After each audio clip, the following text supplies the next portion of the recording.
जब सिलेक्शन नहीं होता तो बहुत बुरा लगता है। तो मुझे लगता है कि आप अगर एग्ज़ाम दे रहे हैं तो फिर आपको एग्ज़ाम को समझने के लिए एग्ज़ाम में बैठने की ज़रूरत नहीं है। आप प्रीवियस ईयर देख लें, आप एक प्रॉपर स्ट्रैटेजी के साथ तैयारी करें और तब बैठे एग्ज़ाम में। सेकेंड अटैम्प्ट में मेरे कुछ ही मार्क्स से छूट गए थे, तो उसमें मेरी यही गलती थी कि मैंने प्रॉपर स्ट्रैटेजी नहीं बनाया था। बस एग्जाम से 1 मंथ पहले मैंने थोड़ा बहुत देख लिया और करंट अफेयर कर लिया, और करंट अफेयर का रिवीजन मैंने बस एक ही बार किया था। बिहार स्पेशल की एक बुक आती है, बहुत सारी पब्लिकेशंस की आती हैं, तो हमें उस बुक को पढ़ने की ज़रूरत है जिसमें प्रॉपर बिहार की हिस्ट्री, बिहार की ज्योग्राफी, बिहार की पॉलिटी, इकोनॉमिक्स, वो सारा कवर होता है। जी, मेरे फैमिली बहुत ही ज़्यादा सपोर्टिव है। मैं खुद को ब्लेस्ड फील करती हूँ कि मैं अपने फैमिली में मैं जन्म ली। मेरे मम्मी पापा सब लोग बहुत सपोर्टिव हैं, खासकर मेरे दादाजी।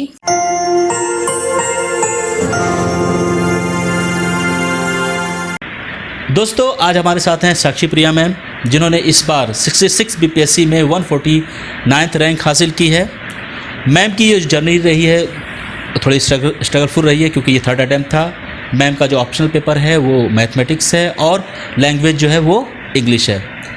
मैम यहाँ तक पहुँची हैं, ये जो जर्नी रही है बीपीएससी की कैसी रही है, इसके पीछे क्या क्या स्ट्रगल रहा, इन्होंने प्रिपरेशन कैसे की और फैमिली से क्या क्या सपोर्ट था, ये सारी चीज़ें साक्षी मैम से आज के इस इंटरव्यू में मैं जानने की कोशिश करूँगा। सबसे पहले ma'am, congratulation. Thank you so much. Ma'am, दर्शक आपके बारे में जानना चाहते हैं, स्टूडेंट, आप अपने बारे में बताइए, एजुकेशनल बैकग्राउंड और फैमिली के बारे में। जी, मेरा नाम साक्षी प्रिया है। मैं बिहार के मुजफ्फरपुर ज़िले से बिलोंग करती हूँ। मेरी स्कूलिंग जो है 10th वो सन जोसेफ सीनियर सेकेंडरी स्कूल से हुई है। 12th मैंने पारामाउंट एकेडमी से किया है। और ग्रेजुएशन मैंने दिल्ली यूनिवर्सिटी के आईपी कॉलेज फॉर वुमेन से किया है। मेरी ऑनर्स मैथमेटिक्स है और तब से मैं 2018 में मेरा ग्रेजुएशन ख़त्म हुआ और तब से मैं इस प्रिपरेशन में लग गई हूँ। ये मोटिवेशन कहाँ से आया आपको, किसने बताया कि आपको सिविल सर्विसेज की तरफ ही जाना है? सिविल सर्विसेज एक बहुत ही प्रेस्टीजियस जॉब है हमारी सोसाइटी में, तो मुझे बचपन से इस जॉब को करने की बहुत चाह थी।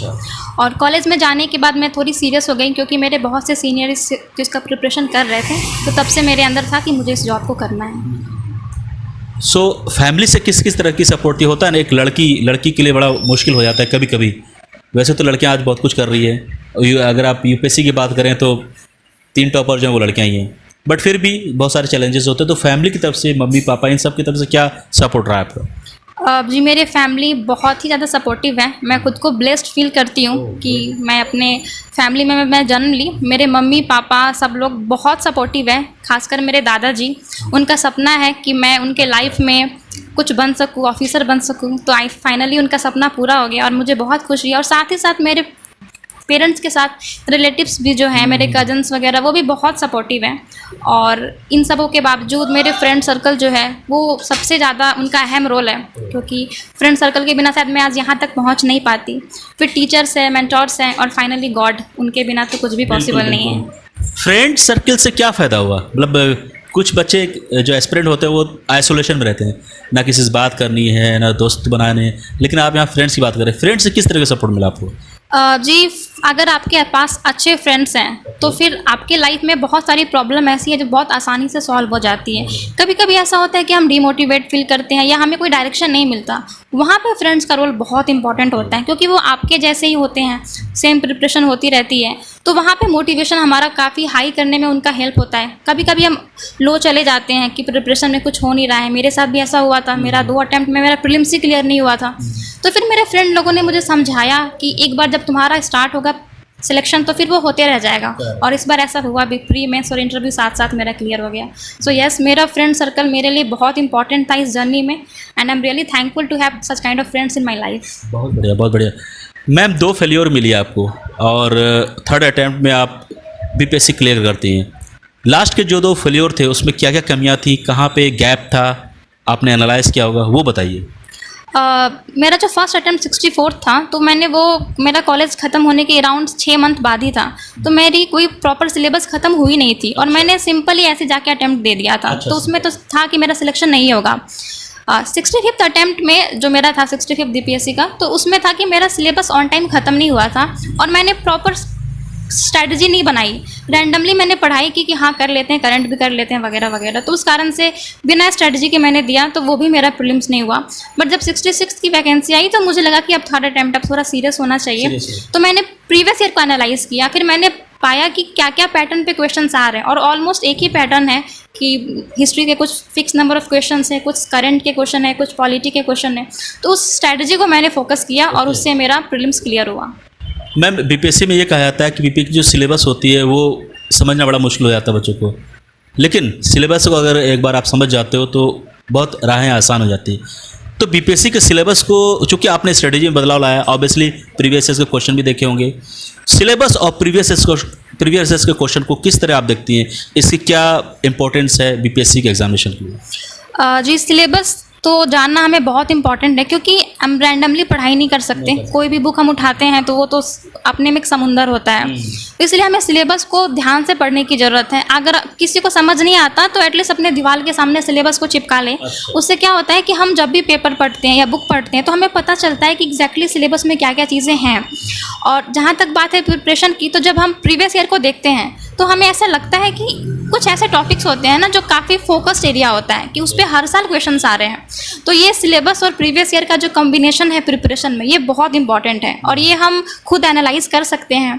और ये बार बार जब हम इस चीज़ों को देखते हैं, क्वेश्चन पेपर सॉल्व करते हैं, तो हमें खुद रियलाइज़ हो जाता है कि एक्चुअली है क्या ये सारी चीज़ें। मैम बीपीएससी की अगर बात करें तो जो सिलेबस है और जो भी क्वेश्चन प्रीलिम्स अगर मेंस की बात करें तो इसमें 65 to 75% क्वेश्चन जो वो बिहार स्पेसिफिक आता है। तो इस तरह के क्वेश्चन जो आते हैं इसकी तैयारी कैसे की जाती है?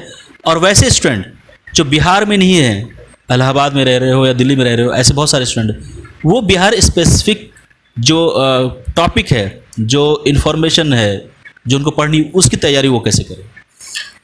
देखिए, बिहार स्पेशल जो पोर्शन है वो सच में बीपीएससी में बहुत ज़्यादा मेजर पोर्शन होता है। इनफैक्ट अगर हम हिस्ट्री में भी देखें तो कहीं ना कहीं हिस्ट्री के क्वेश्चन रिवॉल्व करते हैं बिहार के अराउंड, ज्योग्राफी में भी रिवॉल्व करते हैं, पॉलिटी में भी रिवॉल्व कर जाते हैं।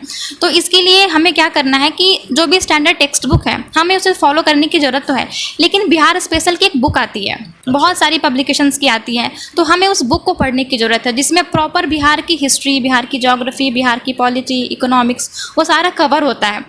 और ये बुक जो है वो कोई भी पढ़ सकता है, मतलब कि ऐसा नहीं है कि किसी को प्रॉब्लम हो, कोई भी किसी भी स्टेट के बच्चे हैं वो आराम से कवर कर सकते हैं, समझ सकते हैं। थोड़ा फैक्चुअल होता है। अगर आप कोई चाहें तो आप किसी भी यूट्यूब चैनल से भी कर सकते हैं। बहुत सारे टॉपर्स हैं, बहुत सारे टीचर्स हैं जो बिहार स्पेशल की वीडियोस भी अपलोड करते हैं। तो ये दोनों चॉइसेस आपके पास है, आपको जो सही लगे वो आप कर सकते हैं और बस ऐसे ही हो जाता है, बहुत टफ नहीं है ये। तो कोई स्टूडेंट बिहार स्पेसिफिक बुक लेना चाह रहा है, दुकान में जाएगा तो वो क्या कहेगा कि हमें बिहार स्पेसिफिक बुक दीजिए बीपीएससी के लिए, या फिर कैसे क्या करना है? हाँ जी, उनको बस ये बताना है कि मुझे बिहार स्पेशल की बुक चाहिए स्टैटिक पोर्शन की, तो वो मिल जाएगी। बहुत सारी पब्लिकेशन की बुक आती है, जैसे कि मैंने केबीसी नैनो की बुक रेफ़र की थी। मैम आपकी जो पढ़ाई आप जो पढ़ती थी उसका क्या टाइम टेबल होता था?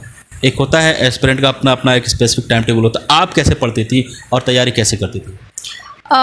देखिए, टाइम टेबल तो ऐसा है कि 6 to 7 आवर्स मिनिमम तो पढ़ना ही था। मेरा ऐसा था कि टाइम के हिसाब से अगर एग्ज़ाम पास आ रहा है तो मैं इसको इंक्रीज़ कर देती थी।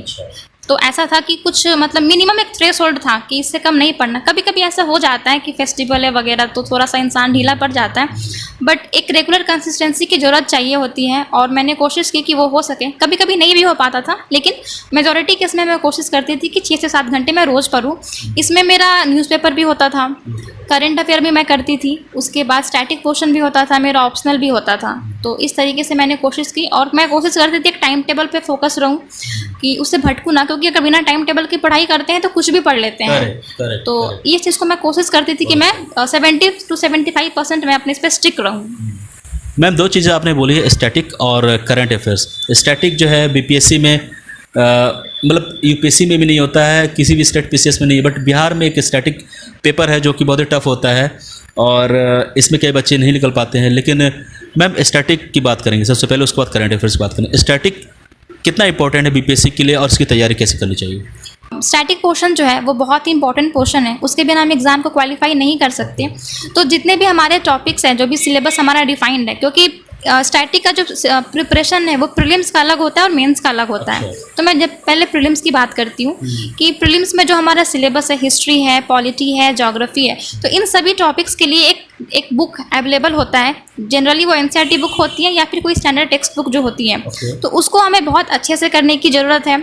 हमें बार बार रिवाइज करने की ज़रूरत है और खासकर हमें प्रीवियस ईयर सॉल्व करने की ज़रूरत है, क्योंकि स्टैटिक में बहुत कुछ कवर हो जाता है। तो हम अगर सारा कुछ करने लगे बुक से तो फिर थोड़ा मुश्किल है।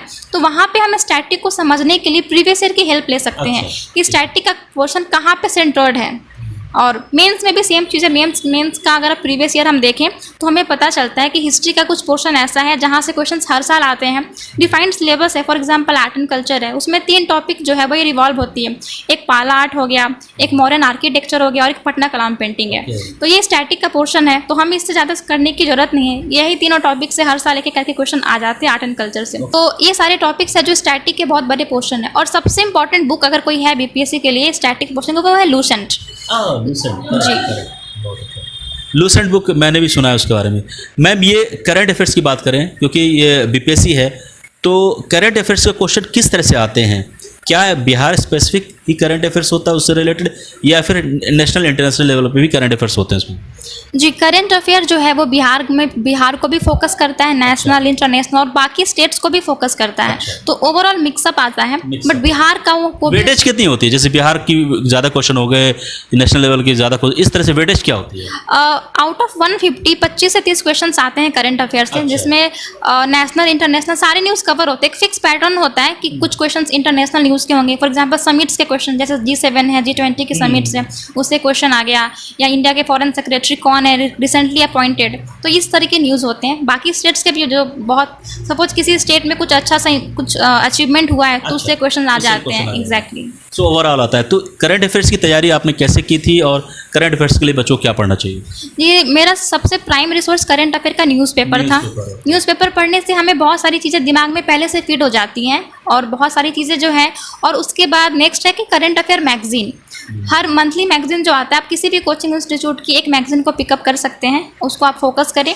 और उसके बाद लास्ट में जब एग्ज़ाम पास आता है तो बहुत सारे कोचिंग मटेरियल जो है ना वो अवेलेबल हो जाती है, जो पूरे एक साल का कंपाइलेशन होता है। तो फिर मैंने उसको कवर किया और उससे मेरा करंट अफेयर आसानी से हो गया। मैम, अगर हम स्पेसिफिक ऑनलाइन मैगजीन की बात करें या फिर किसी, तो वो उसमें क्या होता है कि नेशनल और इंटरनेशनल लेवल के ज़्यादा, स्टेट लेवल बिहार से उतनी वेटेज नहीं होती। तो बिहार स्पेसिफिक करंट अफेयर्स के लिए कौन सी मैगजीन अच्छी होती है?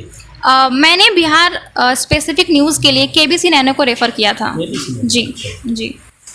मैम, एक और क्वेश्चन है, और मुझे लगता है कि मैक्सिमम स्टूडेंट ऐसे हैं जो बीपीएससी की तैयारी करते हैं, साथ में यूपीएससी की तैयारी भी करते हैं। इन दोनों को साथ कैसे लेके चलेंगे, और इन दोनों की तैयारी करने के लिए रणनीति क्या होनी चाहिए एक एस्पिरेंट्स के लिए? जी, ये ऐसा है कि अब बच्चे जो है प्लान बी जो हमारा होता है, अच्छा। वो साथ में लेके चलते हैं, क्योंकि पता नहीं है ना यूपीएससी हो ना हो। तो इसीलिए तो जो भी बेसिक स्टैटिक पोर्शन है दोनों का ऑलमोस्ट सेम है। अच्छा, ठीक है। और बिहार की एक खासियत है कि बिहार का जो एंशिएंट पोर्शन है वो इंडिया के एंशिएंट पोर्शन से ओवरऑल मैच करता है। जो जैनिज्म, बुद्धिज़्म, मगध, ये सारा चीज़ बिहार का ही है। तो ये चीज़ हमें एक फ़ायदा करता है एंशिएंट हिस्ट्री में।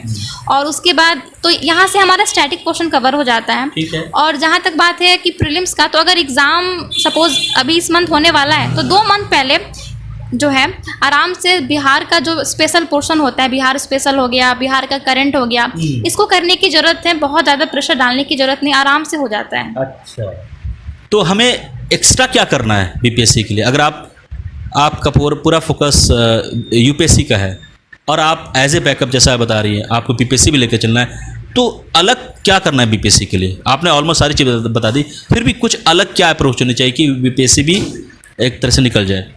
अगर जैसे फर्स्ट अटैम्प्ट में जो बच्चे देते हैं वो चाहते हैं कि मेरा एक बार में ही बीपीएससी में हो जाए अलॉन्ग विथ यूपीएससी, तो वो ये कर सकते हैं कि हर दिन एटलीस्ट 1 घंटा बीपीएससी को दे दें। अच्छा, ये सबसे बेस्ट तरीका है कि पूरे साल की तैयारी लास्ट मंथ में थोड़ी सी हड़बड़ हो जाती है। तो इससे बेहतर है कि आप हर दिन 1 घंटा बीपीएससी को दें, या तो बिहार स्पेशल कर ले, या फिर जो करंट अफेयर आता है बिहार का वो कर ले, या उसका मेंस का सिलेबस कर ले।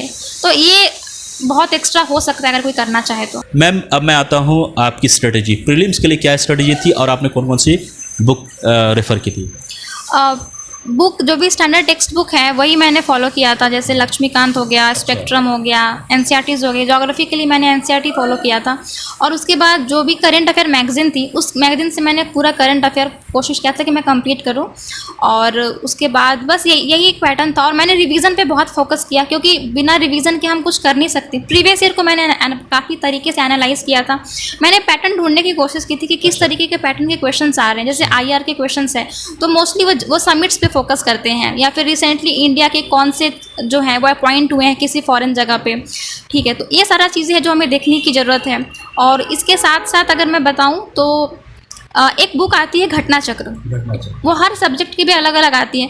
तो वो बुक बहुत इंपॉर्टेंट है। अगर किसी को लग रहा है कि मेरा कमांड नहीं हो पा रहा है स्टैटिक पोर्शन पे, तो घटना चक्र से कर सकते हैं, क्योंकि एक टॉपिक पे अगर हम 10 क्वेश्चन सॉल्व कर रहे हैं तो ऑब्वियसली वो हमारे माइंड में फिट हो जाएगा। वो थोड़ी मोटी बुक है, तो अब एग्ज़ाम के टाइम तो हमने उसको ख़त्म नहीं कर सकते, बट अगर कोई चाह रहा है कि मैं एक्स्ट्रा क्या करूं तो वो घटना चक्र कर सकते हैं। उसमें यूपीएससी, स्टेट, पीसीएस जितने भी स्टेट के हैं सबके क्वेश्चंस होते हैं। तो एक काइंड ऑफ कंपाइलेशन है, मतलब I think more than 4000 questions होते हैं।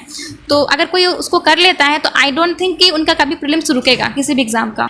नोट्स, बहुत सारे बच्चे नोट्स बनाते हैं। क्या आपने नोट्स बनाया था? और अगर नोट्स बनाना है, बीपीएससी पॉइंट ऑफ व्यू से पूछ रहा हूँ, तो कब से शुरुआत करनी चाहिए? नोट्स बनाना जो है मुझे लगता है कि प्रिपरेशन के स्टार्टिंग में नहीं बनाना चाहिए। पहले हमें पढ़ना चाहिए 4 मंथ, 5 मंथ, 6 मंथ, क्योंकि स्टार्टिंग में अगर हम नोट्स बनाएंगे तो हम अल्टीमेटली फिर से इस बुक को कॉपी कर लेंगे, एक नई बुक बना लेंगे। तो नोट्स स्टार्टिंग में नहीं बनाया जाता है। आप आई थिंक प्रीलिम्स के लिए भी मैंने नोट्स कोई नहीं बनाए थे। मैंने सारे स्टैंडर्ड टेक्स्ट बुक को पढ़े थे, उसको रिवाइज़ किया था, और लास्टली मैंने लूसेंट से रिवीजन कर लिया था। वो मेरे लिए एक नोट था।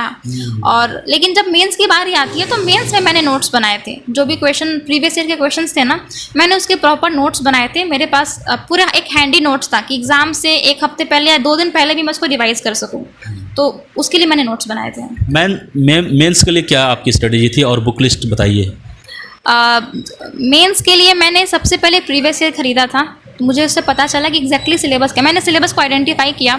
GS1 होता है, GS2 होता है और एक ऑप्शनल पेपर होता है, और एक हिंदी होता है जो हिंदी क्वालिफाइंग पेपर होता है, तो उसके लिए उतना टेंशन की ज़रूरत होती नहीं है। फिर मैंने GS1 के सिलेबस को देखा। उसमें 3 सेक्शन आते हैं। First section history and art and culture होता है, सेकेंड सेक्शन जो होता है वो करंट अफेयर होता है, और थर्ड सेक्शन स्टैट पोर्शन होता है। तो इन सबों में मैंने आइडेंटिफाई करने की कोशिश की कि क्या एग्जैक्टली पैटर्न है क्वेश्चन का।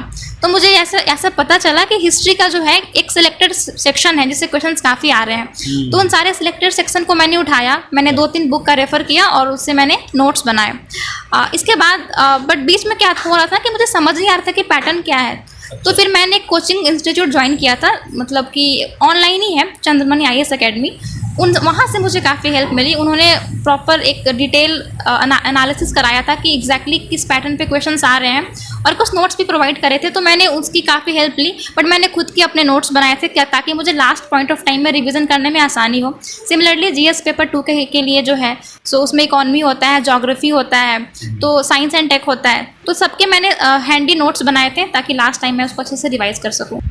मैम, एक और सवाल अक्सर बच्चे पूछते रहते हैं कि बिहार में बहुत सारे इंटीरियर एरिया है, गांव में भी बच्चे हैं जो तैयारी बीपीएससी कर रहे हैं, लेकिन उन तक वो सारी चीज़ें जैसे आपने बताया कोचिंग और ये रिसोर्सेज नहीं पहुंच पाती है, तो उनके लिए बड़ी दिक्कत हो जाती है कि शहर में आके तैयारी करें, कुछ फाइनेंशियल क्रंचेस भी होती है। वैसे बच्चे कैसे तैयारी करें जो कि बिहार के रिमोट लोकेशन या गाँव में रह रहे हैं? जी, सबसे इम्पॉर्टेंट तो होता है कि किसी को प्रिपेयर करना है, चाहे वो दिल्ली के शहर में रहे या फिर गांव के इंटीरियर इलाकों में रहे, उनके अंदर एक लगन होना चाहिए कि मुझे इस एग्ज़ाम को निकालना है। ये अगर आपके अंदर है और एक तरीके से फैमिली का सपोर्ट है तो आप कुछ भी कर सकते हैं। और जहाँ तक बात है इंटीरियर का, तो अब खैर डिजिटल रिवॉल्यूशन आ चुका है, ऑनलाइन रिसोर्सेज बहुत अवेलेबल हैं, तो इस तरीके से आप काफ़ी हेल्प ले सकते हैं। और आजकल तो यूट्यूब चैनल पे बहुत सारे टीचर्स जो हैं फ्री ऑफ कॉस्ट जो है पढ़ा रहे हैं। तो मुझे लगता है कि ये सफिशिएंट है। बस जो भी बच्चे प्रिपेयर कर रहे हैं इंटीरियर इलाके से, मैं बस ये कहना चाहूँगी कि वो ज़्यादा रिसोर्स के पीछे नहीं भटके, एक रिसोर्स पे स्टिक रहें और उसको बहुत अच्छे से करें। और समय लग सकता है, लेकिन अगर आपके अंदर जुनून है तो आप ज़रूर निकाल सकते हैं। मैंने गलतियाँ की, तभी शायद मेरा 2 अटैम्प्ट में प्रीलिम्स ही नहीं हुआ था। तो मेरी सबसे पहली गलती ये थी कि मैंने रैंडमनेस एग्ज़ाम को समझने के लिए एग्ज़ाम दे दिया, क्योंकि बैठ तो हम जाते हैं, बट जब सिलेक्शन नहीं होता तो बहुत बुरा लगता है। तो मुझे लगता है कि आप अगर एग्ज़ाम दे रहे हैं तो फिर आपको एग्ज़ाम को समझने के लिए एग्ज़ाम में बैठने की ज़रूरत नहीं है। प्रीवियस ईयर देख लें, आप एक प्रॉपर स्ट्रैटेजी के साथ तैयारी करें और तब बैठे एग्ज़ाम में। तो मेरी ये सबसे पहली गलती थी। सेकेंड अटैम्प्ट में भी मैंने प्रिपेयर तो किया, सेकेंड अटैम्प्ट में मेरे कुछ ही मार्क्स से छूट गए थे। तो उसमें मेरी यही गलती थी कि मैंने प्रॉपर स्ट्रैटेजी नहीं बनाया था। बस एग्ज़ाम से एक मंथ पहले मैंने थोड़ा बहुत देख लिया और करंट अफेयर कर लिया, और करंट अफेयर का रिवीजन मैंने बस एक ही बार किया था। तो रिवीजन मिनिमम 2 से 3 बार होना चाहिए कि क्वेश्चन दिखे और हम आराम से उसको सॉल्व कर सकें, क्योंकि बीपीएससी में क्या है कि 5 ऑप्शंस होते हैं ना, ऑप्शन ही जो होता है वो बहुत टफेस्ट ऑप्शन होता है। तो इसीलिए हमें ये सब देखने की ज़रूरत है। तो इसको मैंने कोशिश की, और फिर ये भी था कि मेरा सिलेबस भी कंप्लीट नहीं हो पाया था प्रॉपरली। तो 66 में मैंने कोई रिस्क नहीं लेने की कोशिश की कि अब गलतियां नहीं कर सकती हूँ। बिल्कुल। तो मैंने प्रॉपर सिलेबस को आइडेंटिफाई किया। मैंने प्रीवियस ईयर को सबसे ज़्यादा फोकस किया। मैंने प्रीवियस ईयर के क्वेश्चंस लगाए। उसके बाद इसके बाद मैंने करंट अफेयर को मिनिमम 2 से 3 बार रिवाइज़ किया, और बस ये सब मैंने किया और फिर मेरा प्रीलिम्स हो गया। दोस्तों, हमारे साथ साक्षी मैम थी, साक्षी प्रिया मैम, मुजफ्फरपुर बिहार की बेटी, जिन्होंने अपने 3rd अटैम्प्ट में बीपीएससी क्लियर किया है। और मैम, आपको कौन सी पोजीशन मिल रही है? जी, मुझे एडीटीओ मिला है, एडिशनल डिस्ट्रिक्ट ट्रांसपोर्ट ऑफिसर। बहुत बढ़िया। मैम का ये दूसरा ऑप्शन था कि ये मिले। मैम, आपकी इस कामयाबी के लिए मैं फिर से एक बार आपको बधाई देना चाह रहा हूँ। आपने जो मेहनत की है, जो आपके लगन और जो आपने सोचा है, उसमें भगवान आपको और तरक्की दे, आपकी मुस्कुराहट हमेशा बनी रहे, और आप बिहार जैसे राज्य को और भी आगे ले जाएं, ये मेरी दुआ है। जी, बहुत बहुत धन्यवाद। Thank you.